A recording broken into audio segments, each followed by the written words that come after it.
यानंतर पुन्हा एकदा जाऊयात भिवंडीमध्ये आमदार रईस शेख सध्या बोलतायत। मला एक सांगा, या ठिकाणी सेक्युलर फ्रंटचा महापौर तुम्ही सांगताय, नेमकं काय राजकारण होणार आहे? राजकारण काय, महापौर होतोय, सेक्युलर फ्रंटचा होतोय, तुम्ही बघा ते। आणि भाजपचे जे नगरसेवक तुमच्याबरोबर आलेले होते, सांगितलं होतं नारायण चौधरी, तेच महापौर होणार का की काय नेमकं? आता फ्लोअरवर बघा जे होईल। बस फ्लोअर मॅनेजमेंट कशा प्रकारे केलं? फ्लोअर मॅनेजमेंट फ्लोअरवर असतं, इथे नसतं। तुमच्या म्हणजे त्यावेळेस तुमचा खूप मोठा पगडा आहे असं सांगितलं। तुमची भूमिका काय आहे समाजवादी पक्षाची? तुम्ही शिवसेनेसोबत राहणार? सेक्युलर फ्रंटचा महापौर होतोय, सर्वांना अभिनंदन द्या।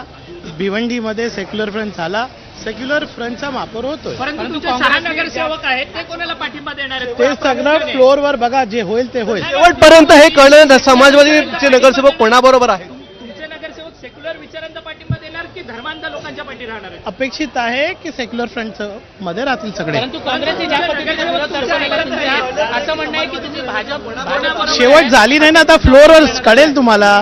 परंतु तुमच्या नगरसेवकांना तुम्ही राजी केलंय का काँग्रेस राष्ट्रवादी? सगळं फ्लोअरवर कळेल। परंतु काँग्रेसने या ठिकाणी तुमचा विरोध दर्शवलेला आहे, तुम्ही भाजपची बी टीम आहे। काँग्रेसही नाही केलाय, काँग्रेसही नाही केलाय, यांनी तुमचा विरोध एक व्यक्तीने केलाय, एक व्यक्तीने केलेला आहे।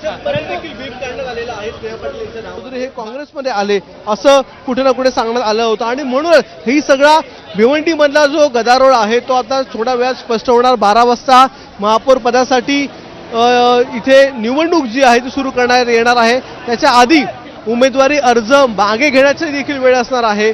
नियमानुसार 15 मिनिटं उमेदवारी अर्ज जे आहेत ते मागे घेता येतात। त्यामुळे आता पाहूयात की नेमकं काय होणार आहे।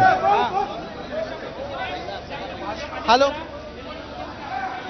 हॅलो ती निवडणूक पार पडणार आहे आणि त्याआधी समाजवादी पार्टीचे आमदार रईस शेख यांनी मोठा दावा केलेला आहे की सेक्युलर फ्रंटचाच महापौर बसणार आहे आणि तुम्हाला फ्लोअरवरच कळेल की नेमकं काय घडतंय असंही त्यांनी म्हटलेलं आहे। त्यामुळे आता या निवडणुकीमध्ये नेमकं काय घडतं हे पाहणं अतिशय महत्त्वाचं असणार आहे। सगळे नगरसेवक हे आता महापालिकेमध्ये दाखल होत आहेत। आपण पुन्हा एकदा अक्षयकडे जाऊयात। अक्षय, रईस शेख यांनी मोठा दावा केलेला आहे, सेक्युलर फ्रंटचाच महापौर होणार असं ते म्हणतात। एका बाजूला त्यांना काँग्रेसमधल्या एका गटाचा विरोध आहे, काँग्रेसच्या शहराध्यक्षांनी त्यांच्या विरोधात स्टेटमेंट दिले आहे। असं असताना रईस शेख यांच्या या दाव्याचा काय अर्थ घ्यायचा?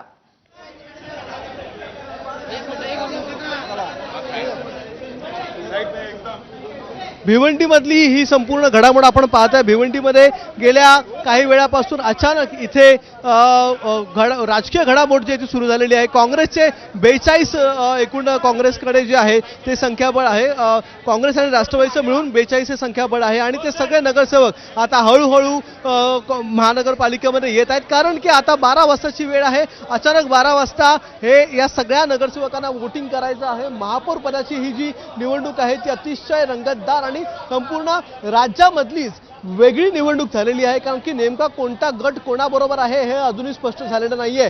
जरी काँग्रेस आणि राष्ट्रवादी एकत्र यांनी गट स्थापन केला असता, सेक्युलर फ्रंट स्थापन केली असती, तरी त्यांच्याबरोबर समाजवादी पार्टीचे 6 नगरसेवक येणं अपेक्षित होतं। मात्र अचानक समाजवादी पार्टीचे नगरसेवक जे आहेत त्यांनी आमदार रईस शेख यांची साथ देण्यास नकार दिला होता आणि त्यानंतर सगळी गणितं बदलली। मग भाजप या ठिकाणी पुढे आलं आणि भाजपने देखील सत्ता स्थापनेचा प्रयत्न केला। मात्र भाजपकडे देखील आता या ठिकाणी संख्याबळ नाही अशी शक्यता आहे, कारण आधी भाजपने नारायण चौधरी यांचं नाव जाहीर केलं होतं, त्यानंतर त्यांना विरोध झाला, मग शेवटी स्नेहा पाटील यांचं नाव जे आहे ते जाहीर करण्यात आलेलं होतं आणि त्यामुळेच भाजपचे नारायण चौधरी यांनी काही नगरसेवकांना घेऊन काल काँग्रेसमध्ये जाण्याचा प्रयत्न केलेला आहे। आणि ही सगळी जी घडामोड आहे ती सगळ्यांसमोर झालेली आहे, पण अंतर्गत देखील अनेक घडामोडी झालेल्या आहेत आणि यामध्ये शिवसेना देखील मोठ्या प्रमाणात पक्ष आपली सत्ता स्थापन करण्याचा प्रयत्न करण्यामध्ये आहे, कारण की शिवसेनेकडे देखील संख्याबळ जुळवाजुळवी सुरू होती। सगळ्यात मोठा पार्ट जो होतो कोणार्क विकास आघाडीचा होता, त्यांच्याकडे 5 नगरसेवक आहेत। मग कोणार्क विकास आघाडी जी आहे ती कोणाला पाठिंबा देणार याचा त्यांचा महापौर बसेल अशी देखील शक्यता होती, पण अचानक जे विलास पाटील आहेत कोणार्क विकास आघाडीचे, त्या विलास पाटील यांना अटक करण्यात आली आणि त्यानंतर पुन्हा एकदा राजकारण फिरलं। भिवंडीमधलं राजकारण त्यामुळे बदललं गेलं आणि कोणार्क विकास आघाडीने थेट शिवसेनेला पाठिंबा दिला। आता शिवसेनेचे 12 नगरसेवक, कोणार्क विकास आघाडीचे 5 नगरसेवक, त्यांच्याबरोबर भिवंडी शहर विकास आघाडीचे 3 नगरसेवक, एक अपक्ष आणि समाजवादी पार्टीचे काही नगरसेवक असे एकत्र त्यांनी गट स्थापन करण्यात जाणार होते, मात्र ते देखील पूर्ण झालं नाही आणि शेवटी आता नेमकं कोणाकडे ही महापौराची खुर्ची जी आहे ती कोणाच्या वाट्याला येणार हे अजूनही स्पष्ट झालेलं नाहीये. एकीकडे नारायण चौधरी यांचं नाव हे अगदी कालपर्यंत नारायण चौधरी यांचं नाव जे आहे ते निश्चित मानलं जात होतं. मात्र रात्री अशी घडामोड घडली की काँग्रेसच्या शहराध्यक्षांनी आक्षेप घेतला आणि थेट राहुल गांधींना पत्र लिहिलं. राहुल गांधींना पत्र लिहिल्यामुळे कुठे ना कुठे राहुल गांधी यांच्यापर्यंत हा संपूर्ण वाद जो आहे तो पोहोचलेला आहे. आणि राहुल गांधींना सांगितल्यामुळे आता काल रात्री काँग्रेसकडून देखील काही प्रमाणामध्ये दबाव जो आहे तो आणण्यात आलेला आहे. आणि त्या दबावानंतर अखेर पुन्हा एकदा काँग्रेसचा एक गट जो आहे तो नारायण चौधरी यांच्या बाजूने मतदान करेल अशी शक्यता खूप कमी आहे. आपल्याबरोबर बाळा मामा आहेत. सर, पुन्हा एकदा तुमच्याकडे आलो. गरज याची अशी आहे की काहीच कळत नाहीये नेमकं काय होतंय ते. आता तुमची देखील काही पत्ते लपवलेले आहेत ते तुम्ही जोपर्यंत महापौर पदाची निवडणूक होते तोपर्यंत तुम्ही उघड करणार नाही आहात. पण नारायण चौधरी हे तुमच्याबरोबर आले अशी शक्यता काल सांगितली जात होती. हर्षवर्धन सकपाळ यांनी देखील पत्रकार परिषद घेतली. आताची काय परिस्थिती? नाही, शक्यता नाही. ते आमच्या सोबत आल्यात ना. किती नगरसेवकांना घेऊन आले? 9 नगरसेवकांना घेऊन आल्यात. मग हे सगळे जण जर तुमच्याबरोबर आले असतील तर भाजपने देखील व्हीप काढलेला आहे. मग ते बाद होण्याची देखील शक्यता सांगितली जाते. 20 तारखेनंतर बोलू ना, आजच्या नंतर बोलू ना. उद्या बोलू ना त्या विषयावर. सगळं संख्याबळाचं गणित आहे. त्यांचे गणित जर कमी झालं म्हणजे त्यांचे 9 नगरसेवक कमी झाले तरी पण तुमच्याच पक्षामध्ये महापौर पद असेल.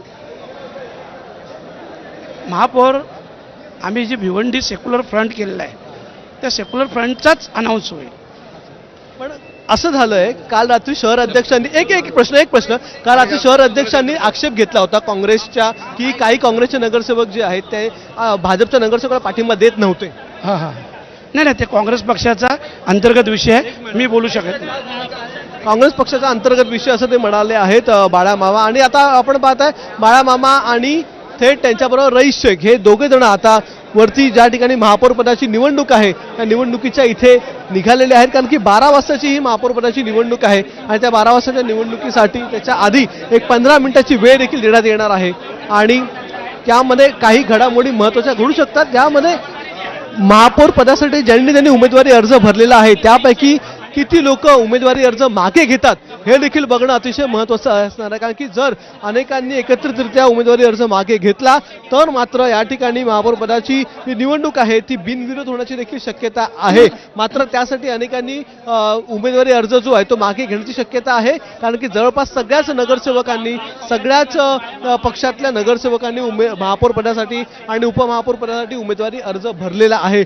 त्यामुळे जर आता उमेदवारी अर्ज कोणी मागे घेतला तर बिनविरोध होण्याची शक्यता आहे. पण ही शक्यता फार धुसर सांगितली जाते की याचं कारण देखील आहे की मोठ्या जे सगळे कारण की शिवसेना आहे, भिवंडी विकास आघाडी आहे, कोणार्क विकास आघाडी आहे, यांच्याबरोबरच काँग्रेस राष्ट्रवादी आहे, सेक्युलर फ्रंट आहे, या प्रत्येकाने आपापला महापौर जो आहे त्या महापौर पदासाठी इथे उमेदवारी अर्ज भरलेले आहेत. आणि हे उमेदवारी अर्ज जे आहेत ते भरल्यामुळे सगळ्यात महत्त्वाची गोष्ट हीच झालेली आहे की या उमेदवारी अर्ज भरल्यामुळे कोण अर्ज मागे घेणार हे सगळ्यात बघणं महत्त्वाचं असणार आहे. जर कोणीच अर्ज मागे घेतले नाही आणि जर ही महापौर पदाची निवडणूक जर रंगली तर त्यामध्ये शेवटी वोटिंग होईल आणि वोटिंगमध्ये खूप मोठ्या प्रमाणात अंतर्गत गटबाजी जी आहे ती समोर येण्याची शक्यता आहे. काँग्रेसमध्ये नाराज गट आहे, भाजपमध्ये नाराज गट आहे, इव्हन शिवसेना ज्यांच्याबरोबर आहे विलास पाटील ते देखील येण्याची शक्यता आहे. त्यामुळे ते कोणाच्या पाण्यात मत टाकतात हे अनिश्चित आहे. समाजवादी पक्षाचे 6 नगरसेवक जे आधीपासूनच त्यांच्यावर प्रश्नचिन्ह होतं ते नगरसेवक नेमकं काय करणार याकडे देखील बघणं महत्त्वाचं ठरणार आहे. त्यामुळे एकूणच भिवंडीमध्ये जी काही सरमिसळ झालेली आहे, केवळ मिसळ नाही तर सरमिसळ झालेली आहे, त्या सरमिसळीचा अंत कसा होतो आणि महापौर पदावर कोण दावा ठोकतं, कोण अंततः या ठिकाणी महापौर पदाच्या खुर्चीवर बसतं हे अगदी 20 मिनिटात आपल्याला कळणार आहे. 12 वाजता नेमकी या महापौर पदाच्या निवडणुकीला सुरुवात होईल आणि त्याच निवडणुकीला सुरुवात झाल्याच्या नंतर 15 मिनिटं पहिली जी आहेत ती उमेदवारी अर्ज मागे घेण्यासाठी दिली जातील. उमेदवारी अर्ज कोण कोण मागे घेतो याच्यावर देखील महापौर पद ठरेल आणि त्या 15 मिनिटानंतर जरी 2-3 महापौर पदाचे उमेदवार असले तर त्यावर वोटिंग होईल आणि वोटिंग निश्चित होईल की नेमका महापौर भिवंडीचा कोण होणार ते.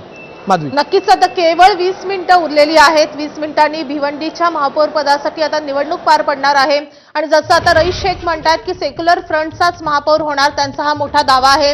तर दुसरीकडे बाळामामा म्हात्रे पण म्हणतात की काही झालं तरी महापौर आमचाच होणार आहे. नारायण चौधरी 9 नगरसेवकांना घेऊन आमच्यासोबत आलेले आहेत असाही दावा त्यांनी केलेला आहे. त्यामुळे अगदी शेवटच्या क्षणापर्यंत अत्यंत रंगतदार अशी ही निवडणूक होतीये. मात्र एक प्रश्न अजूनही कायम आहे अक्षय, तो म्हणजे काँग्रेसच्या जी काही नाराजी नाट्य रंगते त्याचं नेमकं काय होणार. कारण काँग्रेसच्या शहराध्यक्षांनी ज्या प्रकारे आता प्रदेशाध्यक्षांची तक्रार केलेली आहे राहुल गांधींकडे, ते पाहता आता काँग्रेसचे नगरसेवक त्यांचा पूर्ण गट हा एकत्रितरित्या नारायण चौधरी यांना मतदान करणार का. कारण एक एक नगरसेवकाचं मत हे खूप निर्णायक ठरणार आहे. त्या दृष्टीनं काँग्रेसच्या संपूर्ण गटाची किंवा काँग्रेसच्या सगळ्या नगरसेवकांची एकमत झालेला आहे का, त्यांचं एकच त्यांचा व्हीप जो आहे त्यांनी नारायण चौधरींसाठी काढलेला, तर तो पाळला जाणार का, या संदर्भात सगळ्यात जास्त उत्सुकता असणार आहे.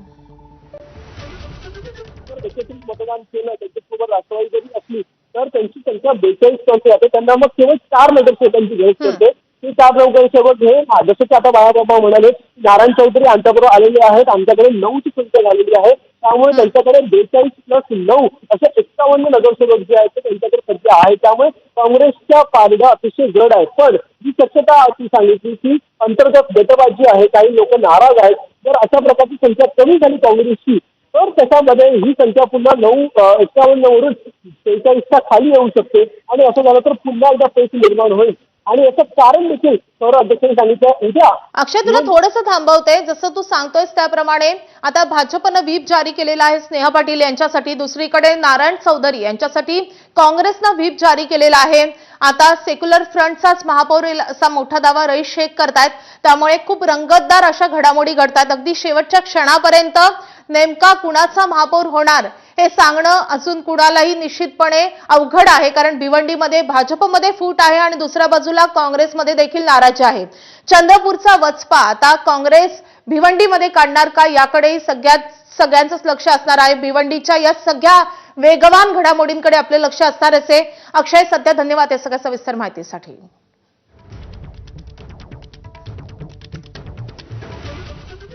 वळूयात पुढच्या महत्त्वाच्या अपडेटकडे. राज ठाकरे